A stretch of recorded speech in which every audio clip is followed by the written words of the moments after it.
امراۃن ایک عورت جو ہے نبی پاک صلی اللہ علیہ وسلم کی بارگاہ میں حاضر ہوئی، قالت تو اس عورت نے نبی پاک کی بارگاہ میں عرض کیا، یا رسول اللہ،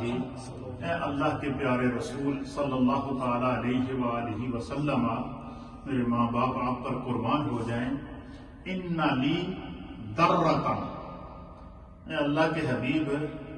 میری ایک سوتن ہے، جس کو اپنی زبانی سوکن کہتے ہیں، اردو میں اس کو سوتن کہتے ہیں،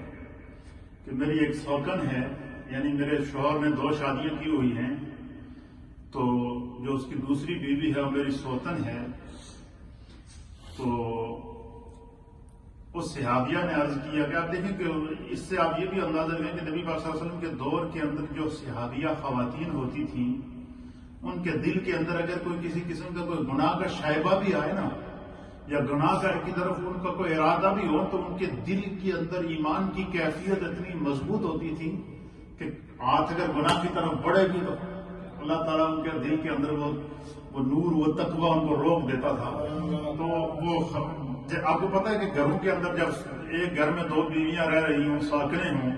تو ان کے اندر عام عورتیں رہ رہی ہوں تو ان میں ایک دوسرے کے ساتھ حسد پیدا ہو جاتی ہے، تو ساکنوں میں تو یہ تو ایک مشہور بھی ہے یہ چیز۔ تو ایک حضرت اسماء کہتی ہیں نبی پاک کی بارگاہ لگی تھی تو ایک خاتون آئی تو اس نے عرض کی کہ ان لی درۃ، اے اللہ کے حبیب میری ایک سوکن ہے، فہل علی جناح ان تشبعت من زوجی غیر الذی، اے اللہ کے حبیب میری ایک سوکن ہے، تو کیا اس وقت میرے واسطے گناہ ہو سی کہ میں اس میں جلان واسطے تھوڑا جھوٹ موٹ کہہ کے کوئی ہاتھاں دے کڑے کھڑے لا کے، کوئی زیور شیور لا کے، کوئی اچھی کپڑے پہن کے میں اس میں جلاں کہ یہ چیز میرے شوہر نے مجھے دیتی ہے، حالانکہ اس نے نہ دی ہو، حالانکہ شوہر نے وہ چیز مجھے نہ دی ہو، لیکن میں اپنی سوکن میں جلان واسطے اس میں کہوں کہ یہ چیز میرے شوہر نے مجھے دیتی ہے، میں اگر اس کو یہ کہہ دوں تو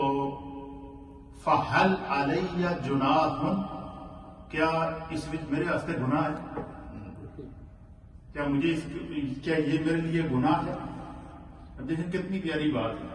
اور یہ ایسی چیزیں عام خواتین کے اندر پائی جاتی ہیں کہ وہ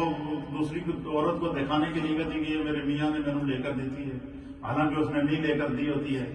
تو اور پھر ہو بھی ساکن،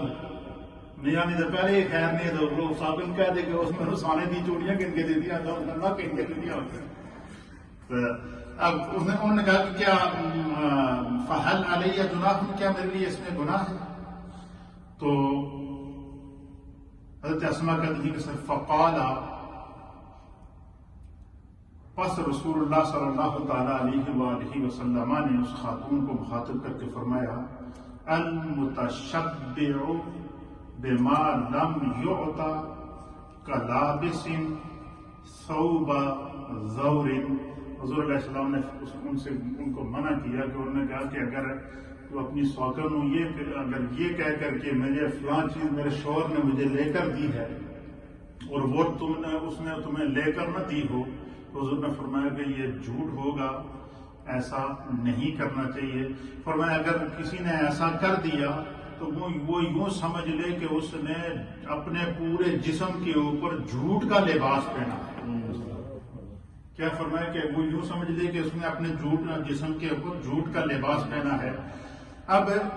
اس حدیث پاک میں جو چیزیں سمجھنے کی ہے، ایک تو یہ کہ اس میں پہلا سبق کیا ہے کہ اکثر ہم لوگوں کی عادت ہوتی ہے کہ دوسرے کو بات ثابت کرنے کے لیے جو خلاف واقعہ بات ہوتی ہے وہ بھی اس میں شامل کر دیتے ہیں، جھوٹ موٹ کی باتیں شامل کر کے اس واقعے کو ذرا زیادہ دلچسپ بنا کے ہم پیش کر دیتے ہیں۔ تو اس سے حضور علیہ السلام نے منع فرمایا کہ یہ جھوٹ کے زمرے میں آتا ہے۔ سمجھ لو جب بندہ اپنی سچی بات کے اندر جھوٹ کی ملاوٹ کرتا ہے، حضور نے فرمایا وہ سمجھ لیں کہ اس نے اپنا پورا جسم جھوٹ کے لباس سے ڈھانپا ہوا ہے، اس چیز سے آپ نے منع کیا۔ اور پھر اسی طریقے سے حدیث بالا کے اندر یہ جو حدیث آپ کے سامنے پیش کی گئی ہے، اس میں جو ہے ایک صحابیہ کا آپ ایمان دیکھیے کہ ان کے دل کے اندر ایک کھٹکا پیدا ہوا، لیکن وہ اگر کر بھی سکتی تھی، لیکن کیونکہ دل کے اندر تقویٰ موجود تھا، ایمان کا نور موجود تھا، تو تو انہوں نے وہ عمل کرنے سے پہلے جو ہے وہ دل کے اندر گناہ کا ارادہ ہوا تو سرکار سے پوچھ لیا. اللہ کے حبیب علیہ السلام نے قیامت تک آنے والی تمام خواتین و احباب کو اس کے اندر نصیحت شامل کر دی اور فرما دی کہ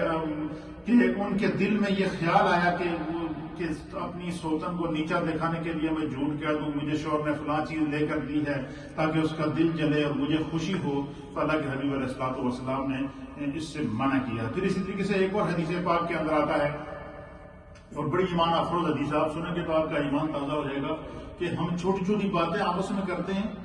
حالانکہ ہمیں یہ معلوم ہوتا ہے کہ یہ بات میں جو کر رہا ہوں اصل گل ہو رہا ہے, لیکن میں اس میں کچھ اور بنا کے پیش کر رہا ہوں. یہ اس چیز سے شریعت نے منع کیا اور یہ انتہائی ضروری ہے. چھوٹی چھوٹی باتوں سے ہمارے اعمال ضائع ہو رہے ہوتے ہیں لیکن ہمیں اس چیز کا پتہ نہیں چلتا. حدیث پاک کے اندر آتا ہے, اس حدیث کو صاحب مشکات نے نقل فرمایا ہے کہ حضور اقدس صلی اللہ تعالیٰ علیہ وسلم کی بارگاہ میں ایک شخص حاضر ہوئے اور انہوں نے دریافت کیا کہ یا رسول اللہ